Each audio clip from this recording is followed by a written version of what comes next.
જૂનાગઢના વિજાપુર ખાતે આવેલી સાંપ્રત એજ્યુકેશન એન્ડ ચેરિટેબલ ટ્રસ્ટ સંસ્થાના 2 કર્મચારીઓને વિશાલ વિન ફાઉન્ડેશન અમદાવાદ દ્વારા એવોર્ડ એનાયત કરવામાં આવ્યો છે। અનાથ અને દિવ્યાંગ બાળકો માટે કાર્યરત આ સંસ્થાના કર્મચારી અનિલ વાલણી અને પ્રફુલ્લ પરમારને વર્ષ 2025-26 માટે ધ એન્જલ ગાર્ડિયન એવોર્ડ આપવામાં આવ્યો છે।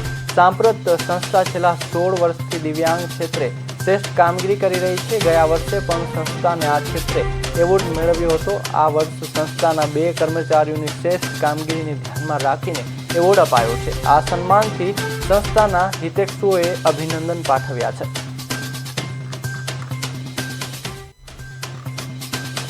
300 અરજી આવેલી હતી, એમાંથી આપણી સંસ્થાના જે 2 કર્મચારી છે કે જે ખરેખર નિષ્ઠાથી કામ કરતા હોય એનું સતત મોનિટરિંગ કરી અને એ લોકો સંસ્થાની વિઝિટ કરે છે અને પછી સંસ્થાના કર્મચારી સિલેક્શન કરે છે। એમાં આપણા 2 કર્મચારી અનિલભાઈ અને પ્રફુલ્લભાઈનું સિલેક્શન કરી અને કાલે એમને એવોર્ડથી સન્માનિત કરવામાં આવેલા।